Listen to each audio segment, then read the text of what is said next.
Olá, meu nome é Silvia Abreu, eu sou médica, eu sou advogada e acho que já está na hora da gente quebrar o silêncio, né, em relação a algumas coisas que acontecem aqui no Brasil e principalmente em Santa Catarina. O último episódio que aconteceu comigo lá numa cidade no sul do estado, onde infelizmente a gente consegue perceber que as prerrogativas da OAB não funcionam tanto quanto a gente gostaria, tanto quanto deveriam, para garantir o exercício profissional da advocacia. Então, para ser um pouco mais clara com vocês, em 2010 eu tive alguns processos lá no sul do estado, onde tiveram alguns interesses políticos envolvidos e eu ingressei com exceção de suspeição contra um magistrado e ele terminou se dando por suspeito, se declarou suspeito e nesse momento que ele se declarou suspeito, ele aproveitou a oportunidade pelo poder que ele tem postulatório, né?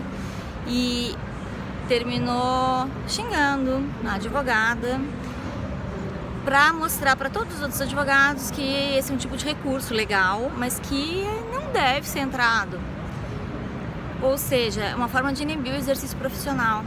Tá? Isso foi denunciado no CNJ, foi denunciado em na corregedoria, em várias entidades responsáveis, resultou tudo em arquivamento. Inclusive ele determinou a quebra de sigilo profissional médico num dos processos, determinou que o depositário fiel fosse a parte litigante, simplesmente, e ainda ele conseguiu conceder uma tutela antecipatória, ignorando a impugnação do valor de caução.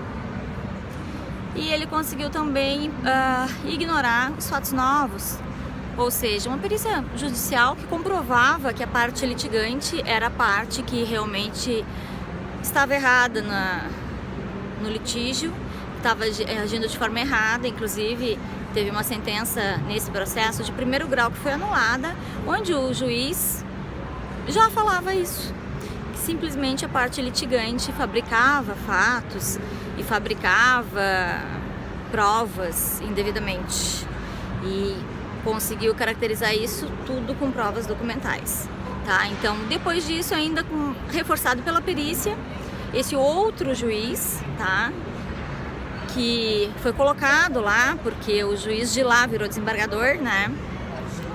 Esse outro juiz, ele conseguiu fazer tudo isso, foi substituído, depois disso, por corporativismo de todos os magistrados, eles não quiseram mais assumir as causas referentes aos processos onde eu era advogada. Os processos estão todos em excesso de prazo, desde 2010 não tem nenhuma audiência de instrução e julgamento. E para piorar a história, o juiz que terminou aceitando, ele era amigo pessoal do advogado da parte contrária, que era um hospital, e ele simplesmente tinha batizado o filho do juiz. E eu descobri isso, principalmente fui investigar porque as decisões dele também eram ilegais, eram contra o que definia a norma legal. Também ingressei com uma exceção de suspeição, juntei a certidão de batismo, que é uma certidão pública, né? E o que aconteceu? Eu fui jurada de vingança por ter a ousadia de denunciar os magistrados. E depois disso fizeram uma emboscada, fizeram uma perseguição tão cerrada, demonstrando toda a força que tem a corrupção infiltrada dentro de várias instituições, onde tem políticos envolvidos. E eles conseguiram, não consegui mais trabalhar em Santa Catarina, eu trabalhava também como médica, eu não consegui mais. E eu vim trabalhar em São Paulo como médica. E nas audiências que teve em Santa Catarina, eu tinha 3 audiências numa semana, eu resolvi ir para essas audiências e fui surpreendida antes de chegar em casa, depois de 40 dias longe, tá? Fui abordada pela polícia militar mais de 100 metros antes de chegar na minha casa e eles disseram pra mim que a placa do meu veículo estava clonada e que tinha alguém querendo me matar, que eles receberam a informação da inteligência da polícia e me falaram que eles iriam lá pra ver quem era. O detalhe é que eu tinha jantado na casa do meu irmão depois da viagem, né? E eu tinha ido em casa e tinha um carro estacionado com os faróis ligados. E eu não conseguia entrar porque ele estava bem estacionado no meu portão. E aí eu parei bem antes, aguardei uns 2 minutos, não saiu. Eu resolvi voltar na casa do meu irmão.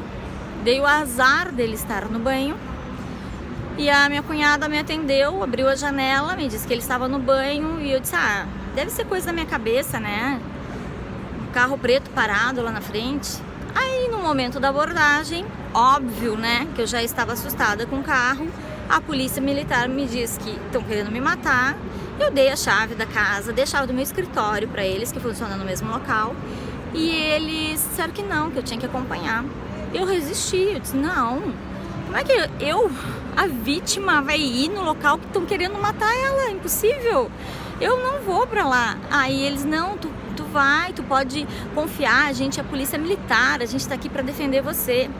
E aí mandou um policial entrar, o William, entrou dentro do meu carro, dentro do meu veículo, no banco de trás, e disse que estava ali para me proteger e que eu não precisaria nem descer do carro chegando lá.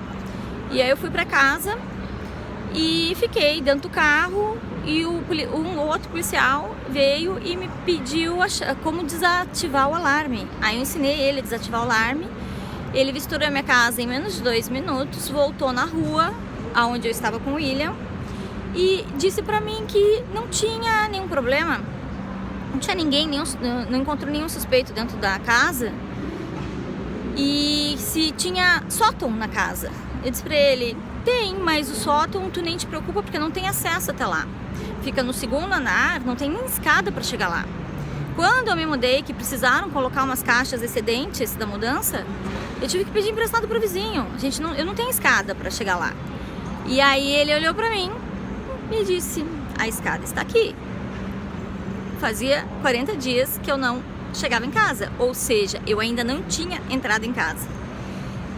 E aí ele pediu permissão pra olhar o sótão. Como não tenho nada pra esconder, óbvio que eu autorizei. Pra minha surpresa, né, eu escuto perguntarem de um tal Mike, se ele já tinha saído de lá. E eu não entendi aquilo, achei muito estranho. Eu tinha sido abordada por 4 homens. Nesse momento eu só avistava 3. E o outro PM respondeu, o William respondeu que sim, pro outro PM. E aí ele simplesmente escutou no rádio da polícia, gol, mas assim, como se fosse um gol de Copa do Mundo, sabe, fazendo uma festa. E o William olha pra mim e diz, você está presa, doutora. E aí eu perguntei por quê, e ele me disse que encontraram drogas na sua casa. E eu disse, é impossível, eu quero o IGP aqui agora. Até porque eu era ex-perita do Instituto Geral de Perícias e eu sei muito bem como é que funciona. Como eu tinha dito pra eles que eu nunca tinha ido no sótão, era muito fácil provar minha inocência, porque não ia ter nem digital minha lá. Mas fazendo uma perícia na cena do crime, era muito provável que a gente conseguisse identificar, né, algum vestígio de quem implantou a droga lá dentro. E aí o William olhou pra mim e perguntou se eu tava querendo dizer que foi a polícia militar que fez isso. Eu disse que não, que eu não sabia quem foi, mas que eu queria descobrir. Eles ignoraram isso, eles começaram a discutir na minha frente se eles iam me algemar e me colocar na parte de trás do camburão ou não. Me deixaram absolutamente constrangida. Me levaram, chegou um outro policial, bem mais elegante, disse que não estava na hora dessa abordagem. Ele disse que eu não ia ser algemada, que eu ia no banco de trás com ele. E me conduziram até a casa do meu irmão, aonde eu vi ele sair de casa algemado e colocado na parte de trás do camburão que estava estacionado na minha frente. Escutei alguns comentários também da polícia enquanto estava dentro da viatura, muito interessantes. E fui conduzida até a delegacia, aonde o meu irmão assumiu a autoria do crime, porque conversando com a minha cunhada posteriormente, ele foi a tocar na campainha depois da meia-noite. Continuamente, ele abriu a porta com uma arma na cabeça e o policial disse para ele que eu já estava presa por tráfico de drogas e que ele seria preso, a esposa e o filho de 1 ano e 8 meses seria encaminhado para o conselho tutelar. Óbvio que ele aceitou a autoria do crime, tá? Mediante essa coação absurda, tá? Porque a gente já tinha um histórico de... Ele era meu sócio nas empresas vinculadas a esse hospital. A gente tem mais ou menos uns 10 boletins de ocorrência registrados por ameaça, por esbulho de posse, por violência, por cerceamento, por constrangimento, por difamação. A gente já tem inúmeros boletins de ocorrência. Inclusive, a Polícia Militar invadiu a nossa clínica em 2012, dizendo que tinha um falso médico trabalhando lá, e a denúncia partiu da instituição hospitalar. E o profissional era médico, apresentou as credenciais, os policiais foram informados que existia uma decisão judicial que mandava as clínicas manterem funcionamento sine qua non, ou seja, da mesma forma que vinham funcionando, e mesmo assim os policiais decidiram por encerrar os atendimentos e desviar todos os pacientes para a clínica da dona do hospital. Então, mediante todas as ameaças que a gente já tinha sofrido, e principalmente eu, e ele sabendo o risco de vida que eu corria, ele assumiu a culpa e para defender toda a família. Na verdade, ele foi um herói, tá? O que eu não esperava é que eu, como advogada, como perita, como ex-membro do IGP, como médica, não fosse conseguir usar a lei para provar a inocência dele. E falam muito em prerrogativas aqui no Brasil, né, dos advogados em relação ao exercício profissional. E no mesmo dia que aconteceu, eu sou membro da Comissão de Saúde da OAB de Santa Catarina. Eu encaminhei para a comissão um relato detalhado do que tinha acontecido, aonde foi abordada, a forma como aconteceu tudo, e eu não tive o apoio que eu esperava, nem da OAB dessa cidade do sul de Santa Catarina, que eu pedi o comparecimento deles lá.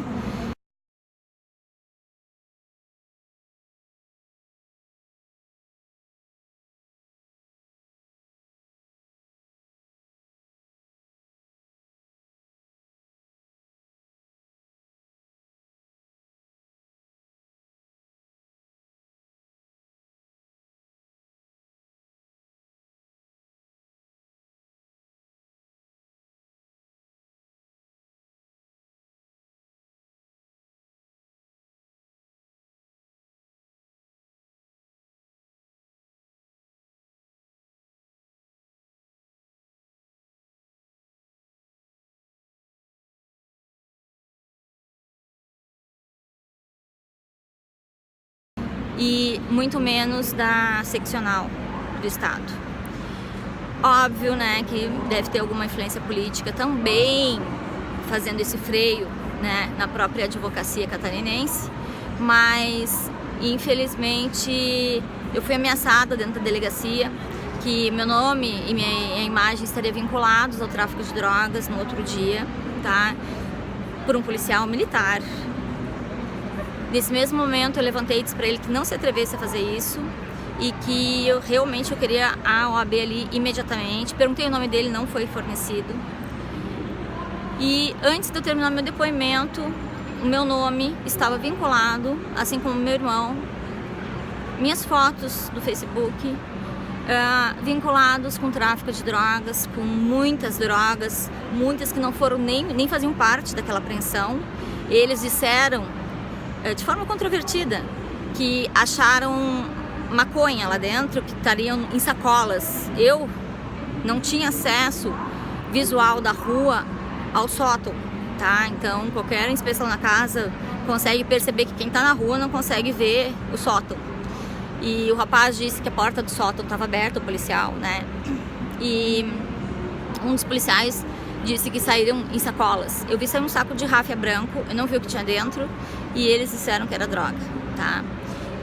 E aí, curiosamente, com muita intenção de prejudicar a minha credibilidade como médica, como advogada, principalmente a minha capacidade postulatória, considerando que eu entrei com uma ação na Justiça Federal alguns meses antes, e eles estavam recém sendo citados dessa ação, que envolvia fraudes e falsificações de prontuários médicos, onde inseriam valores indevidos nas contas dos pacientes, inseriam comentários ou excluíam comentários dos médicos dos prontuários dos pacientes, caracterizando uma absurda insegurança jurídica para a sociedade, tá? Então eu ingressei com essa ação em face de algumas autoridades, inclusive. E esse flagrante forjado, eu não tenho a mínima dúvida que foi a resposta a essa ação que eu ingressei. E o que me deixa mais decepcionada é que a gente vê que o Brasil faz parte da ENCLA, que o Brasil assinou um tratado anticorrupção a nível mundial, e nada mudou, continua tudo igual, a gente não tem proteção. Eu pedi proteção previamente para a Polícia Federal, tanto que no dia da abordagem eu perguntei para os policiais militares se eles estavam sendo encaminhados ali pela Polícia Federal, e eles disseram que não, que eles eram a PM e estariam lá para me defender. Agora eu pergunto para vocês, uma autoridade que usa farda, eu sou da época da educação moral e cívica, que a gente tinha maior respeito à farda.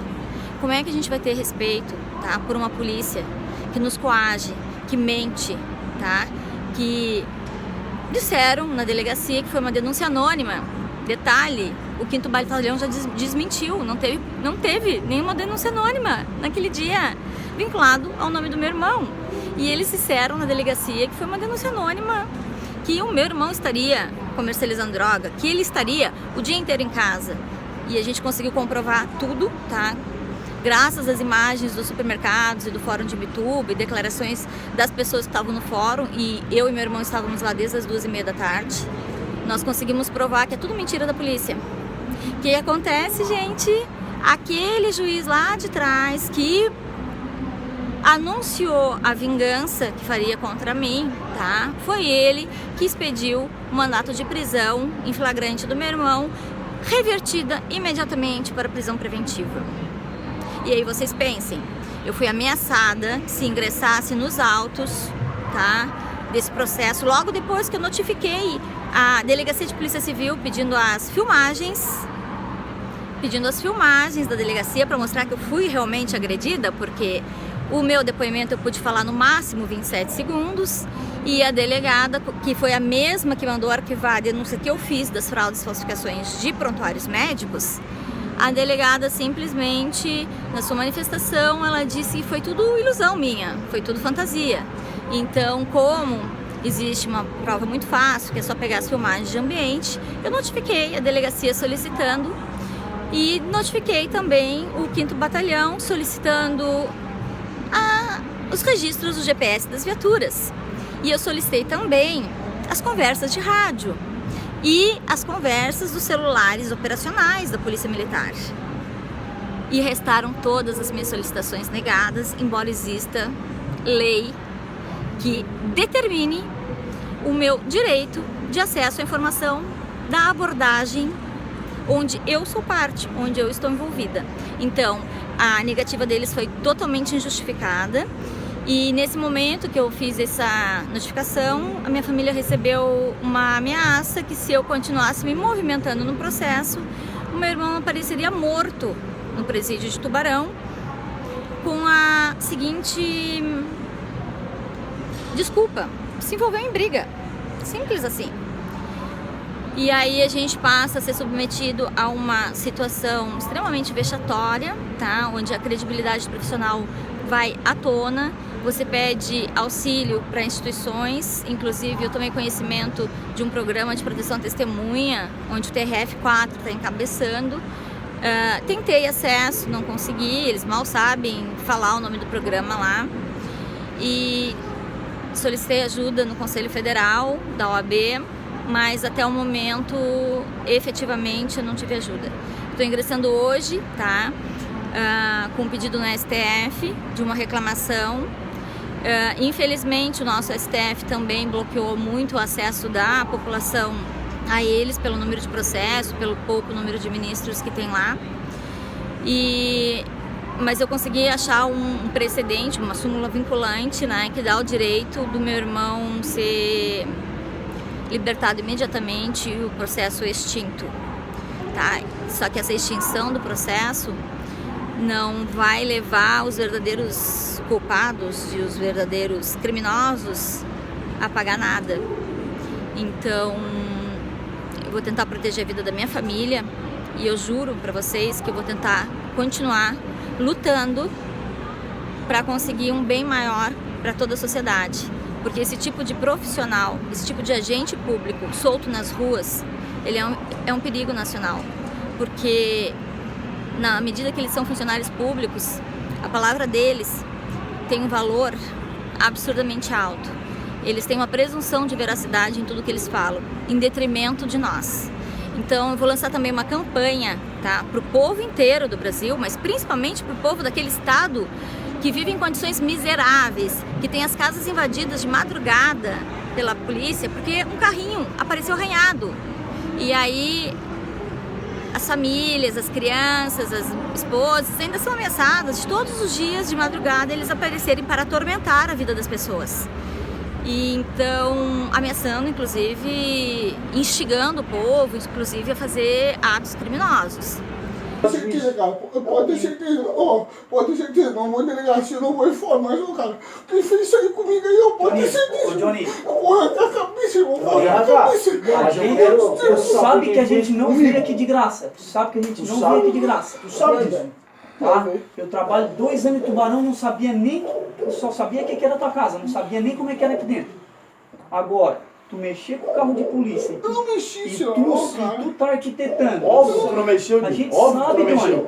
A gente Óbvio que tu não sabe. mexeu. Ninguém aqui é A burro. gente sabe. Tu tá aqui, desde que eu tô aqui, tu já tá aqui também.